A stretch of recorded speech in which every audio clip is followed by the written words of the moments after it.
Hello everyone, welcome to club Snatak. और आज start कर रहे हैं introductory macro economics B program और बीओ ऑनर्स के लिए मोस्ट इंपॉर्टेंट सब्जेक्ट है आपका। सेकंड सेमेस्टर है, चैप्टर नंबर 4। और चैप्टर का नाम है आपका बैलेंस ऑफ पेमेंट। इसमें हम समझेंगे बैलेंस ऑफ पेमेंट क्यों इम्पॉर्टेंट है। और काफ़ी इंपॉर्टेंट क्वेश्चंस मैं आपको यहाँ पर बता के चलूँगा। और काफ़ी ज़्यादा डाउट्स आपके यहाँ पर क्लियर आज हो जाएंगे और पूरी पूरी वीडियो आपको समझ आ जाएगी। लेट्स स्टार्ट करते हैं इंट्रोडक्शन के साथ। क्या होता है balance of payment? Balance of payment का मतलब होता है कि जितने भी ट्रांजैक्शन आपने इंटरनेशनल लेवल पे किए उन सबको काउंट करना बैलेंस ऑफ पेमेंट में आता है। ठीक है, तो let's start with the introduction. तो in the modern world each country make economic transaction with each other of the world, यानी कि पूरे के पूरे वर्ल्ड में सारी की सारी कंट्री आपस में कनेक्टेड है बिकॉज ये क्या करती है, ट्रेड करती है। ठीक है, so as a result of the transaction, इसी ट्रांजेक्शन की वजह से receive payment from and makes payment to each countries. और एक तरीके से क्या करते हो, आपको दूसरी कंट्रीज को पेमेंट भी करनी पड़ती है, आप पेमेंट को रिसीव भी करते हो। और यही एक तरीके से बैलेंस ऑफ पेमेंट का काफ़ी अच्छा एग्जांपल हमें देखने को मिलता है कि सारी की सारी चीज़ों का रिकॉर्ड रखना पड़ता है बहुत ज़्यादा बारीकी से और systematically. So the record of such transaction, जो एक तरीके से रिकॉर्ड है सारी के सारी ट्रांजेक्शन्स का, is made in the balance of payment account. और और सारा का सारा जो ट्रांजेक्शन है इसी को एक तरीके से बैलेंस ऑफ पेमेंट अकाउंट में रखा जाता है, या फिर इसको ये बोला जाता है। ये आपको याद रखना है। दस the balance of payment is a systematic record of economic transaction. इसी वजह से इसको systematic record of economic transaction कहा जाता है। Of the resident of the country, of the resident of the country with the rest of the world during the period of the time. इसी period of time में इसको समझा जा सकता है। सारे के सारी जो कंट्री के रेजिडेंट हैं उनकी जो भी ट्रांजेक्शन है उन सबको भी इसी के अंदर काउंट किया जाता है। ठीक है, तो the balance of payment account are divide into two broad parts. इनको दो बहुत ही बड़े ब्रॉड पार्ट्स में डिवाइड सकता है। ठीक है, दो बड़े पार्ट्स में डिवाइड कर सकते हैं अपन इसको। सो द फर्स्ट पार्ट, जो फर्स्ट पार्ट होता है आपका, the first part which is known as in current account deal with payment of goods and services, income and the transfer. इसमें आपका गुड्स एंड सर्विसेज आ जाएगा और इनकम आ जाएगा और ट्रांसफर आ जाएगा। और नेक्स्ट आ जाएगा the other part of known as an capital and financial account. दूसरा आपका कैपिटल और फाइनेंशियल अकाउंट्स आएगा। तो यहाँ पे मैं आपको समझाऊंगा भी कैपिटल अकाउंट कौन सा होता है और फाइनेंशियल अकाउंट क्या होता है, ये हम डिटेल में भी यहाँ पे पढ़ने वाले हैं। अभी के लिए आपको इतना पता रखना है कि इनका डिवीजन एक तरीके से capital, financial account, deal with transaction assets, इन सब के रूप में भी किया जाता है। और गुड्स एंड सर्विसेज और ट्रांसफर के रूप में भी किया जाता है। तो ये सारी की सारी चीज़ें किस चीज़ में आ रही हैं, आपकी बैलेंस ऑफ पेमेंट में आ रही है, यानी बीओपी में इन सारी की सारी चीज़ों को कंक्लूड किया जाता है और समझा जाता है। ठीक है, सो नेक्स्ट हमारे पास टॉपिक आता है कि करंट अकाउंट क्या होता है। तो current account record transaction. Current account का मतलब क्या होता है, सारे के सारे अकाउंट जो ट्रांजैक्शन हो रही है उनका रिकॉर्ड रखना। अराइजिंग फ्रॉम ट्रेड, जो हो सकता है ट्रेड से अराइज हो रहा हो, goods and services, from income receiving to the resident of the country from the another, from the transfer by the resident of the country to the resident of another. मतलब यहाँ के लोगों ने कोई ट्रांसफर किया दूसरी कंट्री में, दूसरी कंट्री के लोगों ने यहाँ पे कोई ट्रांसफर किया है, मनी का जो ट्रांसफर हो रहा है। सारी के सारी चीज़ों को एक तरीके से करंट अकाउंट में समझा जाता है, या फिर करंट अकाउंट के द्वारा ही उसको डील किया जाता है। ठीक है, यानी कि सारे के सारे ट्रांजैक्शन को with the help of current account देखा जाता है। या फिर यहाँ से पैसा बाहर जा रहा है, ठीक है, ऐसा हो सकता है, या तो यहाँ से पैसा बाहर जा रहा है या फिर वहाँ से पैसा आ रहा है। तो सारी की सारी चीज़ों को आप इसमें क्या कर सकते हो, अ, समझ सकते हो, उसमें रख सकते हो।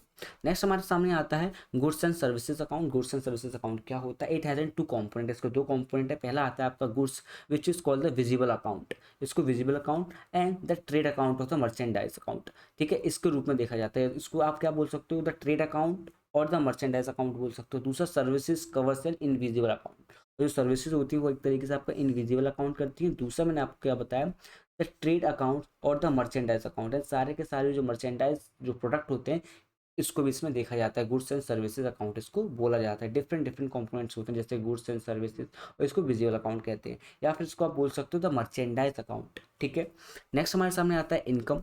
और इनकम से रिलेटेड चीज़ें भी एक तरीके से आपके इसमें रखोगे, करंट अकाउंट में रखोगे। जैसे कि मैं आपको क्या समझाने की कोशिश कर रहा हूँ यहाँ पे, the second item is the income account. इसको बोलेंगे income account. It again has two parts, इसके दो पार्ट्स होते हैं। इज एम्प्लॉय कंपनसेशन, यानी एम्प्लॉयज़ को जो कंपनसेशन दी जा रही है, ठीक है, एम्प्लॉयज़ को जो कंपनसेशन दी जा रही है वो भी इसी में इंक्लूड कर दी जाएगी।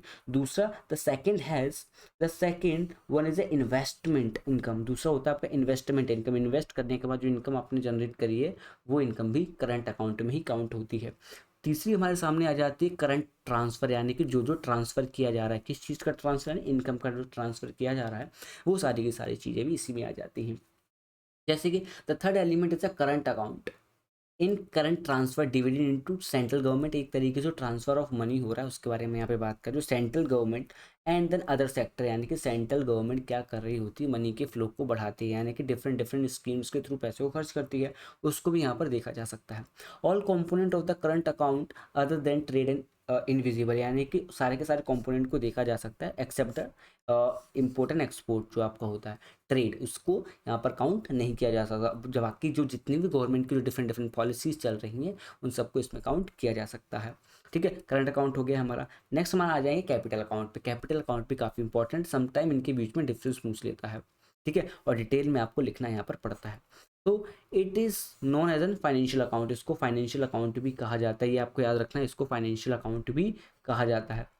विच record transaction is related to the international movement of ownership, इसमें इंटरनेशनल मूवमेंट होती है किस चीज़ की, ओनरशिप की। किस चीज़ की मूवमेंट हो रही है यहाँ पे, ओनरशिप की हो रही है, सर्विसेज और गुड्स की नहीं हो रही है यहाँ पे, सिर्फ और सिर्फ ओनरशिप की एक तरीके से क्या होती है, आप बोल सकते हो ट्रांजेक्शन होती है। और द फाइनेंशियल एसेट, और बोल सकते हो फाइनेंशियल जो एसेट्स होते हैं, मतलब ओनर तो किसी फाइनेंशियल एसेट के ही होंगे ना, उनका एक तरीके से ट्रांसफर यहाँ पर होता है। दूसरा बोल सकते हो the capital account does not relate to import and export, एक तरीके से ट्रेड में, ट्रेड से लिंक्ड नहीं है, क्यों, ट्रेड होगा तो एक्सपोर्ट एंड इम्पोर्ट होगा, but this is not related to the export and import, ये एक्सपोर्ट और इम्पोर्ट से बिल्कुल भी रिलेट आपका यहाँ पर करता नहीं है। It relate only to the cross border movement, एक तरीके से cross border movement and the ownership of assets, यानी कि एसेट की जो ओनरशिप है उसकी मूवमेंट में कैपिटल अकाउंट आता है। विच इन्वॉल्व, जो इन्वॉल्व करता है क्या है आपका, financial instrument such as ownership of the company, यानी कंपनी की जो शेयर्स वगैरह होते हैं उनके बारे में, बैंक लोन्स और government securities. Capital account has an two component, इससे खुद के दो कंपोनेंट्स हैं उनको भी समझेंगे। तो कैपिटल अकाउंट काफ़ी इंपॉर्टेंट है, इसमें आपको समझाने की कोशिश यहाँ पे ये की है कि इसमें कौन कौन सी चीज़ें मूव आउट होती हैं या फिर कौन कौन सी चीज़ें एक तरीके से जिनका ट्रांजेक्शन होता है उनके बारे में बात यहाँ पर कर रहे हैं। तो आप बोल सकते हो इनमें बहुत सी चीज़ों का ट्रांजेक्शन होता है, जैसे कि आप बोल सकते हो ownership of an asset which involve financial instrument such as ownership of the company share, bank loan, government securities, ये सारी की सारी चीज़ों एक तरीके से ट्रांजेक्शन होता है। ठीक है, नेक्स्ट हमारे सामने आता है कैपिटल अकाउंट। कैपिटल अकाउंट और इसका फर्स्ट जो पार्ट है कैपिटल ट्रांसफर, यानी कि एक तरीके से कैपिटल मीन्स मनी, मनी का ट्रांसफर। एक्विजिशन हो सकता है, किसी भी चीज़ का अक्वायर कर रहे हैं। Disposal of a non produce, disposal of non produce मतलब जो प्रोडक्शन नहीं हो पा रहा है सही से। नॉन फाइनेंशियल जो एसेट्स होते हैं वो भी इसी में काउंट होते हैं आपके। दूसरा बता सकते हो जो बी है, फाइनेंशियल अकाउंट में कौन कौन सी चीज़ें आ जाती हैं, तो डायरेक्ट इन्वेस्टमेंट आ जाएगा, पोर्टफोलियो इन्वेस्टमेंट आ जाएगा, फाइनेंशियल डेरिवेटिव्स आ जाएगा और अदर इन्वेस्टमेंट। ये सारी की सारी चीज़ें आपको याद करनी है। ठीक है, कौन सी चीज़ कौन से में लाई करती है। ठीक है, नेक्स्ट हमारे सामने आ जाएगा what is the difference between balance of trade and balance of payment. Balance of trade और बैलेंस ऑफ पेमेंट क्या होता है, इनके बीच में आपको बताना है। तो balance of trade and balance of payment क्या होता है, तो आपको यहाँ पे पता होना चाहिए balance of trade is a part of balance of payment, यानी कि बैलेंस ऑफ पेमेंट का पार्ट क्या है, बैलेंस ऑफ ट्रेड पार्ट है बैलेंस ऑफ पेमेंट का। बिकॉज देखने को क्या मिलेगा, बैलेंस ऑफ जो पेमेंट है इसी का एक छोटा सा हिस्सा है बैलेंस ऑफ ट्रेड, क्योंकि सारी की सारी चीज़ों को जब आप काउंट कर रहे होते हो उसमें बैलेंस ऑफ जो ट्रेड होता है उसको भी इसमें आप काउंट कर लेते हो। तो ये दोनों आपस में बहुत अच्छे से लिंक्ड हैं और बैलेंस ऑफ पेमेंट काफ़ी ब्रॉडर प्रोस्पेक्ट है as compare to the balance of trade. ठीक है, और डिटेल में समझते हैं, समझ आ जाएगा आपको क्या है।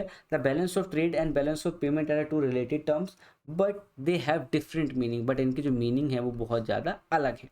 पहले मैं यहाँ पे बात कर रहा हूँ balance of trade is a narrow concept, कैसा कॉन्सेप्ट है, बहुत ज़्यादा नैरो कॉन्सेप्ट है।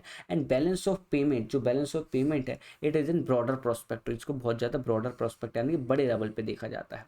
Balance of trade is a part of balance of payment, एक तरीके से बैलेंस ऑफ पेमेंट और बैलेंस ऑफ ट्रेड आपस में इंटरलिंक्ड है। दूसरा हमारे सामने आता है balance of payment include import and exports of goods and services and capital transfer. अब यहाँ पे आप बोल सकते हो जो बैलेंस ऑफ पेमेंट है इसमें बहुत सी चीज़ों को आप देख सकते हो, exports of goods and services है, ठीक है, गुड्स एंड सर्विसेज है। दूसरा आप बोल सकते हो कैपिटल ट्रांसफर है आपका। But on the other hand balance of trade include export and import, ठीक है, गुड्स विजिबल आइटम ओनली, इसमें आपको क्या देखने को मिलेगा, विजिबल आइटम देखने को मिलेगा। किसकी बात यहाँ पर हम कर रहे हैं, बैलेंस ऑफ ट्रेड की बात कर रहे हैं। बैलेंस ऑफ ट्रेड में आपको क्या देखने को मिलेगा, सिर्फ और सिर्फ विजिबल आइटम, इसमें एक्सपोर्ट और इम्पोर्ट ऑफ गुड्स होता है। ठीक है, नेक्स्ट हमारे सामने आएगा, ठीक है, नेक्स्ट हमारे सामने आ जाएगा difference between balance of trade of payment, इसके कुछ और पॉइंट है वो भी हम थोड़ा समझेंगे।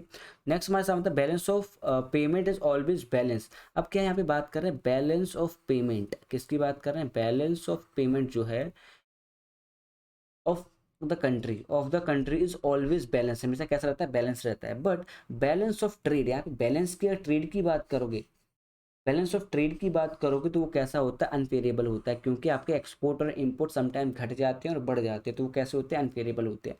बट पेमेंट एक तरीके से आप हमेशा ही काउंट करते हो, तो वो हमेशा कंटिन्यू रहती है।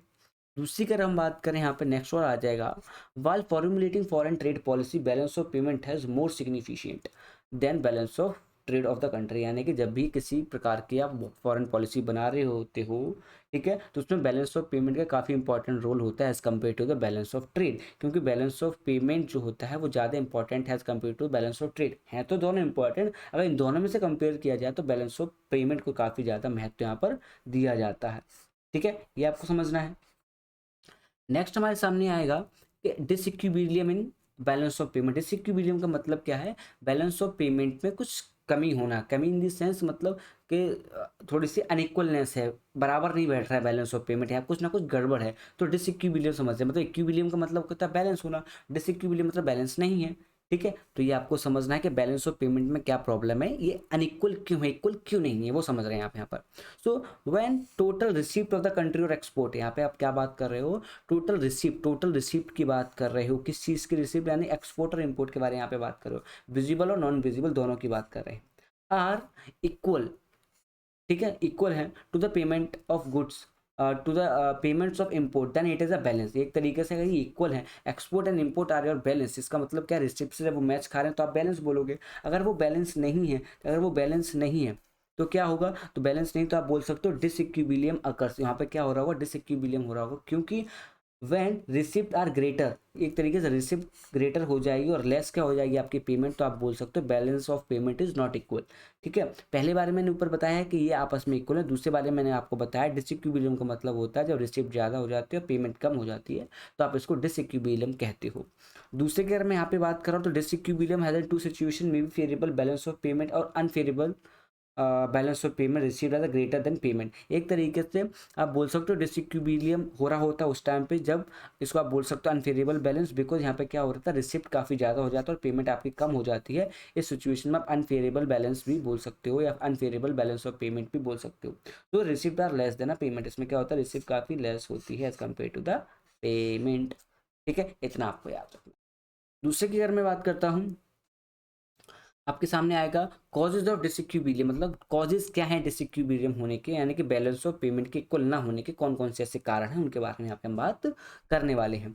तो आप यहाँ पे देख सकते हो बहुत से मेजर कारण हो सकते हैं। The major causes of disequilibrium the balance of payment are divided into 4 parts. पहला हो सकता है आपका नेचुरल डिजास्टर, ठीक है, नेचुरल कॉज हो सकता है, दूसरा आपका इकोनॉमिक कॉज हो सकता है, पॉलिटिकल कॉज हो सकता है और सोशल कॉजेज हो सकते हैं। ये कुछ ऐसे 4 कारण हैं जिनकी वजह से डिसइक्विलिब्रियम आपको देखने को मिलता है। तो नाउ नेचुरल कॉजेज में आप देख सकते हो, these include natural calamity such as a flood, earthquake, famines और देन ड्रॉट, यानी कि भूकंप आ जाना, बाढ़ आ जाना, अर्थक्वेक आ जाना। ठीक है, इस तरीके की सिचुएशन आपको यहाँ पर देखने को मिलती है, अकाल पड़ जाना। ये सारी की सारी चीज़ें क्या है, नेचुरल कॉजेज हैं जिसकी वजह से आपको balance of payment and BOP में दिक्कत आती है, वो आपकी बैलेंस नहीं होती है। These are the quite common factor responsible for disequilibrium is the balance of payment और डेवलपिंग कंट्रीज। ऐसी सिचुएशन डेवलपिंग कंट्रीज में ज़्यादा देखने को मिलती है, जैसे इंडिया जैसी कंट्री में ऐसी सिचुएशन हो सकती हैं। इट क्रिएट इम्बैलेंसेज, जो कि एक तरीके से इम्बैलेंसेज को क्रिएट करती है। In in the import and export of the country responsible disequilibrium, एक तरीके से इम्पोर्ट एंड एक्सपोर्ट में क्या हो जाती है, भारी कमी देखने को मिलेगी। जब क्राइसिस हो रहा होगा तो क्राइसिस में क्या होता है, आपके जो एक्सपोर्ट होते हैं वो कम हो जाते हैं और इम्पोर्ट काफ़ी बढ़ जाते हैं। इसकी वजह से क्या होता है, एक तरीके से आपकी जो मुद्रा होती है, जो आपकी करेंसी होती है, वो भी काफ़ी डिवैल्यू हो जाती है, इसलिए आपको ज़्यादा पैसे खर्च करने पड़ते हैं। तो ये बहुत से ऐसे कारण हैं जिसकी वजह से बैलेंस ऑफ पेमेंट में दिक्कत आ जाती है। दूसरा आपके सामने आ जाएगा कि इकोनॉमिक इश्यूज हो सकते हैं।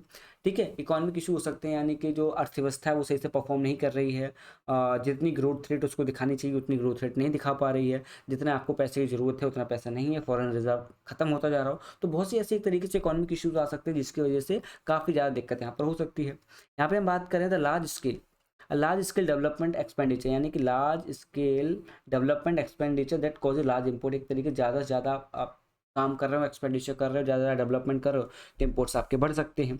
दूसरा आप बोल सकते हो cyclic fluctuations in the general business activity such as the recession or the depression that disturb exports अब आप बोल सकते हो कि रिसेशन आ जाना है। रिसेशन का मतलब होता है कि आपकी इकोनॉमी बढ़ नहीं रही है, एक तरीके से खर्चे बढ़ते जा रहे हैं, पॉपुलेशन बढ़ती जा रही है, बट जॉब्स अपॉर्चुनिटीज़ नहीं बढ़ रही है और बहुत सी दिक्कतें आ रही है, रिसेशन ज़्यादा चल रहा है, अनएम्प्लॉयमेंट बढ़ गई है। इन सारी सिचुएशन को आप बोल सकते हो रिसेशन आ जाना, ठीक है। और डिप्रेशन का मतलब होता है कि बहुत ज़्यादा आर्थिक मंदी से आप गुजर रहे हो। तो ऐसी दिक्कतों से, इकोनॉमिक इश्यूज़ की वजह से पूरी की पूरी कंट्री की अर्थव्यवस्था खराब होती है और देश काफ़ी पीछे चला जाता है, ठीक है। नेक्स्ट हमारा सीन देखने को मिलेगा कि when the external value of domestic currency goes up, import become cheaper and exporter dearer. Therefore imports are encouraged and export are discouraged. इसमें क्या होता है, एक तरीके से आपके इंपोर्ट बढ़ते चले जाते हैं, एक्सपोर्ट आपके कम हो जाते हैं। इससे बैलेंस ऑफ पेमेंट क्राइसिस में काफ़ी ज़्यादा दिक्कत आपको देखने को मिलती है। दूसरा दिक्कत ये भी होती है कि आपका फॉरेन रिजर्व काफ़ी जल्दी से खत्म होने लगता है, तो ये भी दिक्कत आपको यहाँ पे फेस करनी पड़ेगी, ठीक है। फोर्थ आता है foreign capital investment flow has diverse impact on balance of payment. एक तरीके से फॉरेन डायरेक्ट इन्वेस्टमेंट में भी प्रॉब्लम आती है, आप ज़्यादा से ज़्यादा फॉरेन डायरेक्ट इन्वेस्टमेंट रिसीव नहीं कर सकते because of the recession, because of the depression, ठीक है। तो इसकी वजह से दिक्कत आती है। तो foreign capital investment flow has an diverse impact on balance of payment, उसका काफ़ी इंपैक्ट आपको नेगेटिवली फेस करना पड़ेगा, ठीक है। नेक्स्ट पे चलते हैं। नेक्स्ट आता है आपके सामने पॉलिटिकल फैक्टर। कौन कौन से पॉलिटिकल फैक्टर्स हो सकते हैं? पॉलिटिकल फैक्टर में ऐसा हो सकता है कोई भी स्टेबल गवर्नमेंट ना हो, करप्शन ज़्यादा हो, और एक तरीके से बहुत सी ऐसी सिचुएशंस हो सकती हैं जिसमें आपके इंफ्रास्ट्रक्चर प्रोजेक्ट डिले हो रहे होते हैं और कॉस्ट ऑफ इफेक्टिवनेस बढ़ जाता है, कॉस्ट ऑफ लिविंग स्टैंडर्ड बढ़ जाता है, और किसी भी प्रोजेक्ट का कॉस्ट ऑफ बोलते हैं ना कि ज़्यादा महंगा हो जाता है, इसकी वजह से आपको ज़्यादा पैसे पे करने पड़ते हैं। तो पॉलिटिकल फैक्टर भी काफ़ी इंपॉर्टेंट होता है एक कंट्री की ग्रोथ के लिए, यहाँ पे उनको भी हम समझ लेते हैं।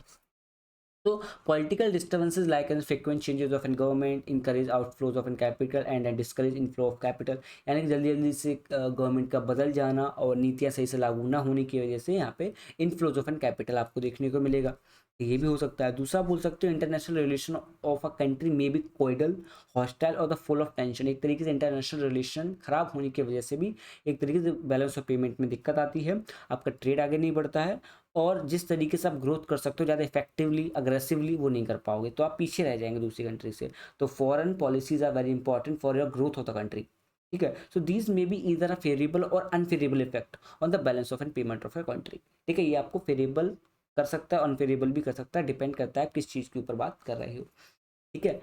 तो ये आपको थोड़ा ध्यान रखना है। दूसरी बात कर सकते हैं कि सोशल फैक्टर किस तरीके से इंपैक्ट करते हैं। तो change in taste preferences and fashion में इफेक्ट द इम्पोर्ट और एक्सपोर्ट। हो सकता है जिस चीज़ को आप एक्सपोर्ट करते हो वो बहुत ज़्यादा आउटडेटेड हो चुकी हो, लोग उससे बोर हो चुके हों, ज़्यादा आप उसमें आधुनिकरण ना करते हो, टेक्नोलॉजी एडवांसमेंट ना करते हो, तो लोग आपकी चीज़ों को क्यों खरीदेंगे? तो डेफिनेटली आपके एक्सपोर्ट गिरने लगेंगे और इम्पोर्ट बढ़ने लग जाएंगे। तो इन सारी की सारी चीज़ों के बहुत से ऐसे इम्पैक्ट आपको देखने को मिलेंगे जो कि बैलेंस ऑफ पेमेंट जिसे आप BOP कहते हो उसमें काफ़ी ज़्यादा योगदान देखने को मिलता है, ठीक है। अब नेक्स्ट हम आ जाएंगे measures to remove disequilibrium of balance of payment, यानी कि डिसइक्विलिब्रियम को हटाने के कौन कौन से कारण हो सकते हैं, कौन कौन से तरीके हो सकते हैं जिससे डिसइक्विलिब्रियम को हटाया जा सकता है, क्योंकि बैलेंस ऑफ पेमेंट के लिए डिसइक्विलिब्रियम ठीक नहीं है, this is a bad thing. So अब इसको किस तरीके से हटाया जा सकता है, कौन कौन से ऐसे स्टेप लिए जा सकते हैं जिससे डिसइक्विलिब्रियम एक तरीके से बैलेंस ऑफ पेमेंट के लिए नुकसानदायक ना रहे। तो यहाँ पे स्टार्ट कर रहे हैं अपन। To remove these causes disequilibriums of balance of payment, different method are used for। different methods का इस्तेमाल किया जाता है ताकि आप बैलेंस ऑफ पेमेंट की जो प्रॉब्लम है, जो बैलेंस ऑफ पेमेंट का जो क्राइसिस है, जिससे आप निकल सके। तो पहला आता है आपके पास ट्रेड पॉलिसी मेजर्स, ठीक है। ट्रेड पॉलिसी मेजर्स का मतलब इस तरीके से आप ट्रेड पॉलिसीज बनाएं कि आप एक्सपोर्ट और इम्पोर्ट को मैच कर पाएं, ठीक है। इससे क्या होगा, आपको डेफिसिट नहीं होगा, व्यापारिक घाटा नहीं होगा। तो इन सारी चीज़ों को देखना होता है। सो trade policy measure adopted to the promote export and reduce import. किस तरीके से इम्पोर्ट को कम किया जाए और एक्सपोर्ट को बढ़ाया जाए ताकि बैलेंस ऑफ पेमेंट का जो क्राइसिस है उसको कम किया जा सके।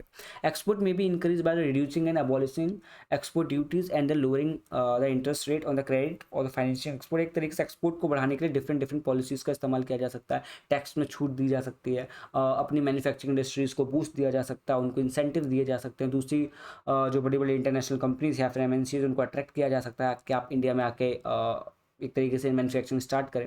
तो मेक इन इंडिया जो काफ़ी प्रधानमंत्री जी की जो बहुत बड़ा इनिशिएटिव है, वो भी एक तरीके से बैलेंस ऑफ पेमेंट को दूर करने के लिए, व्यापारिक घाटे को दूर करने के लिए काफ़ी अच्छा इनिशिएटिव ले रहा है। तो ये सारे के सारे स्टेप उठाए जा रहे हैं गवर्नमेंट के थ्रू, किस तरीके से बैलेंस ऑफ पेमेंट को रिड्यूस किया जा सकता है। Beside on the export earning lower income tax, एक तरीके से lower income tax can be levied to provide incentives to the exporter to produce and export more and more. एक तरीके ज़्यादा से ज़्यादा गुड्स को प्रोड्यूस करने के लिए डिफरेंट काइंड्स ऑफ इंसेंटिव्स और लैंड एक्वायर करके दिया जाता है, बिजली में छूट दी जाती है, पानी में छूट दी जाती है, अलग अलग प्रकार से सब्सिडीज उनको दी जा रही हैं। तो ये सारी की सारी चीज़ों को इसमें कंक्लूड किया जा सकता है। ठीक है, नेक्स्ट अगर हम बात करें, नेक्स्ट आपके सामने आता है एक्सपेंडिचर रिड्यूसिंग पॉलिसी। एक्सपेंडिचर को किस तरीके से रिड्यूस किया जा सकता है, मतलब अपने खर्चे को किस तरीके से कम करें ताकि जो बैलेंस ऑफ पेमेंट है उसको रिजॉल्व किया जा सके, और जो देश की अर्थव्यवस्था है उसकी गति को किस तरीके से बूस्ट किया जा सकता है, उसको किस तरीके से आगे बढ़ाया जा सकता है, कौन कौन से स्टेप्स लिए जा सकते हैं। ठीक है, तो आप बोल सकते हो जो 1991 में जो लिबरलाइजेशन, ग्लोबलाइजेशन, प्राइवेटाइजेशन हुआ, उसमें भी एक तरीके से हमने ये स्टेप्स लिए हैं कि किस तरीके से अपने ट्रेड को बढ़ाया जाए, डिफरेंट डिफरेंट जो कंट्रीज उनकी जो इन्वेस्टमेंट हो तो किस तरीके से अट्रैक्ट किया जाए। ये सारी की सारी पॉलिसी फॉर्मेशन उस टाइम से चलती हुई आ रही है। ठीक है, थोड़ा थोड़ा यहाँ पे समझते हैं। The important way to reduce import and reduce deficit in the balance of payment is adopt monitoring the physical policies which help to reduce aggregate expenditure in the economy. The two important instrument of reducing aggregate expenditure are, मतलब दो तरीके से चीज़ों को समझा जा सकता है। पहला, टाइट मॉनेटरी पॉलिसीज, यानी कि काफ़ी सख्त मॉनेटरी पॉलिसी बनाई जाए, और कॉन्ट्राडिक्टरी फिजिकल पॉलिसी। और जो कॉन्ट्राडिक्टरी फिजिकल पॉलिसी, इन दोनों के थ्रू एक तरीके से एक्सपेंडिचर रिड्यूसिंग किया जा सकता है, मतलब अपने खर्चे को कम किया जा सकता है। तो दोनों आपको याद करने की, with the help of that policy एक तरीके से एक्सपेंडिचर को कम किया जा सकता है और अपने बीओपी को काफ़ी अच्छा और बेहतर बनाया जा सकता है, और अपने एक्सपोर्ट को इम्प्रूव और इम्पोर्ट को कम किया जा सकता है। अब नेक्स्ट आता है टाइट मॉनेटरी पॉलिसीज को किस तरीके से इम्प्लीमेंट करेंगे और ये होती क्या है एग्जैक्टली, ये भी समझेंगे। तो tight monetary policy is used to check and aggregate expenditure of the demand by raising the cost of bank credit and restricting the availability of credit by raising the each cash reserve ratio. They reduce the investment and consumption expenditure. This lead to the lower aggregate demand which help in reducing imports. यानी कि imports को एक तरीके से क्या करना पड़ता है, आपको कम करना पड़ेगा। मान लो अगर लोगों के पास ज़्यादा पैसा होगा तो वो ज़्यादा खर्च करेंगे, तो एक तरीके से रेपो को बढ़ा दिया जाता है, रेपो रेट को, यानी कि जल्द से जल्द आपको लोन वगैरह नहीं मिलेगा, थोड़ी सी बोलते हैं ना मनी की थोड़ी सी शॉर्टेज की जाती है ताकि इन्फ्लेशन को भी कंट्रोल कर सकते हैं इसमें, और एक तरीके से जो डिमांड है उसको भी कम किया जा सकता है और इंपोर्ट्स को भी काफ़ी कम किया जा सकता है। और टाइट मॉनिटरी पॉलिसीज की सहायता से ये सारे के सारे काम बड़ी ही आसानी से किए जा सकते हैं। इसमें आपकी भारतीय सरकार भी, इंडियन गवर्नमेंट भी इंक्लूडेड होती है। आप बोल सकते हो आरबीआई का भी काफ़ी इंपॉर्टेंट रोल होता है, आरबीआई के साथ जो बड़ी बड़ी बैंकें जुड़ी होती हैं उनका भी बहुत सहायक रोल रहता है। तो ये सारे के सारे मिलकर बहुत ही इफेक्टिवली इनिशिएटिव जो लिया जा रहा है उसके थ्रू ये काम किया जाता है। ठीक है, तो ये आपको समझना है, बहुत जरूरी है, बहुत बार क्वेश्चन इससे पूछा गया है। ठीक है, तो किस तरीके से क्वेश्चन पूछा जा सकता है, इस तरीके से क्वेश्चन पूछा जा सकता है कि explain the tight monetary policy, और इससे किस तरीके से आप एक्सपोर्ट और इंपोर्ट को बैलेंस कर सकते हो। तो इस तरीके के क्वेश्चन भी आपको पूछे जा सकते हैं। नेक्स्ट आपका आता है कॉन्ट्राडिक्टरी फिस्कल पॉलिसी। क्या होता है, तो contradictory fiscal policy also help to reduce the aggregate expenditure, यानी एग्रीगेट जो एक्सपेंडिचर है उसको कम करने में सहायता करता है। एंड इंक्रीजिंग डायरेक्ट टैक्सेस, एक तरीके से टैक्सेस होते हैं उनको आपको एक तरीके टैक्स कलेक्शन काफ़ी अच्छा होने लगता है। Such as income tax will reduce aggregate expenditure, और एक तरीके से जो इनकम टैक्स एग्रीगेट है वो रिड्यूस करता है किस चीज़ को, एक्सपेंडिचर को। कौन सा एक्सपेंडिचर को, एग्रीगेट एक्सपेंडिचर को। रिडक्शन इन एग्रीगेट एक्सपेंडिचर में lead to the decrease in import, और एक तरीके जैसे जैसे एग्रीगेट जो एक्सपेंडिचर वो कम होता रहेगा उसी तरीके से आपका इम्पोर्ट भी धीरे धीरे नीचे गिरने लगेगा। तो इन सारी की सारी चीज़ों को करने के बावजूद भी आज भी हमारा इम्पोर्ट जो है वो कम नहीं हो रहा है, बढ़ता ही जा रहा है। तो इन सब चीज़ों को और ज़्यादा इफेक्टिवली, बहुत ज़्यादा बोलते हैं ना इम्प्लीमेंट आपको करना पड़ेगा ताकि ये सारी की सारी प्रॉब्लम को रिजॉल्व किया जा सके। दूसरा हमारे सामने आता है कि एक्सपेंडिचर स्विचिंग पॉलिसीज़ क्या होती हैं। एक्सपेंडिचर स्विचिंग पॉलिसीज़ का मतलब होता है अलग अलग पॉलिसीज़ को इस्तेमाल करते हुए आप बीओपी को संभालेंगे, बीओपी को एक तरीके से अलग तरीके से इम्प्लीमेंट करेंगे ताकि सारी सारी प्रॉब्लम को दूर किया जा सके। Another important method which is used to correct fundamental disequilibrium in balance of payment is the use of expenditure switching policies. Expenditure switching policies में आपको देखने को क्या मिलेगा, this policy work through the change in relative prices, यानी कि prices में एक तरीके से आप पर्टिकुलरली चेंजेस करते चले जाते हैं।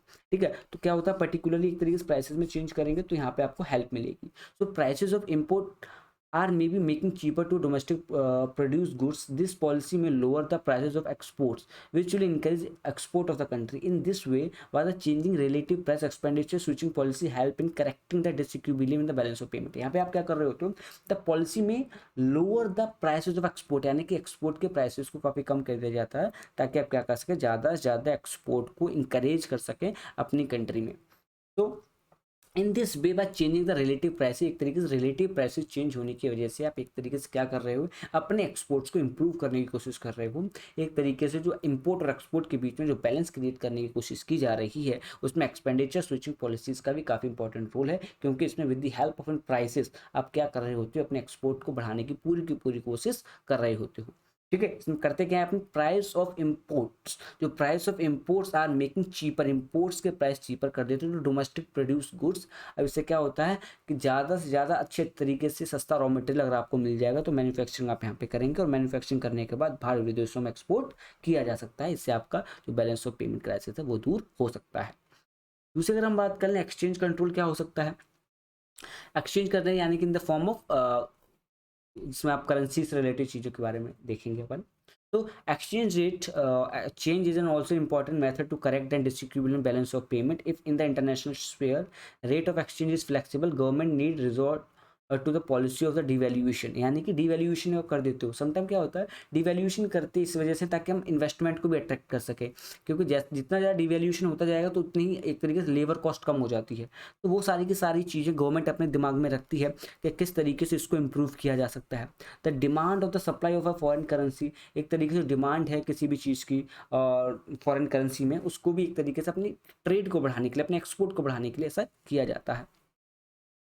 If the country balance of payment is adverse, यानी कि ठीक नहीं होगा, एडवर्स होगा, it rate of exchange tend to be down owing limited supply of the foreign exchange and excessive demand. As a result export will increase and the situation adverse balance of payment will be solve.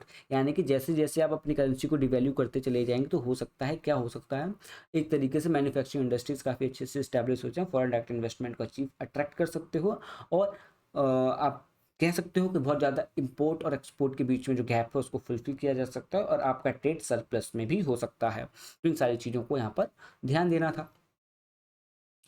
तो it's done, और सारी सारी चीज़ों को मैंने आपको समझा दिया। आई होप आपको समझ आया हो। Thank you very much to all of you to see in this video. Thank you.